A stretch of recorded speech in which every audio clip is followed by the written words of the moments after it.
ദോണ്ടെ ഞാൻ ഉണ്ടാക്കിയ കുങ്കുമം റെഡിയാണ്. അപ്പം ഞാൻ തന്നെ നിങ്ങൾക്ക് തൊട്ട് കാണിച്ചു തരാം കേട്ടോ.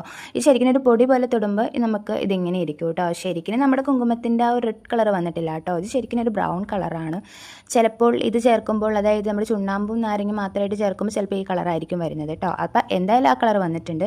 പിന്നെ നമുക്കിത് 3 ദിവസമൊക്കെ വെക്കുവാണെങ്കിൽ, അതായത് ശരിക്കും സൂര്യപ്രകാശം നേരിട്ട് കിട്ടുന്ന സ്ഥലത്ത് വെക്കരുത്. അല്ലാതെ ഇങ്ങനെ വെയിലുണ്ടോയെന്ന് ചോദിച്ചാൽ വെയിലുണ്ടെന്നുള്ള രീതിയിൽ സ്ഥലത്ത് വെച്ച് വേണം നമ്മളിത് ഉണക്കിയെടുക്കാൻ. ഇത് 3 ദിവസമൊക്കെ വെക്കുകയാണെങ്കിൽ ഇച്ചിരി നല്ലൊരു കളർ നമുക്ക് ഇതിൻ്റെ അകത്ത് നിന്ന് ഇരുന്ന് കിട്ടും കേട്ടോ.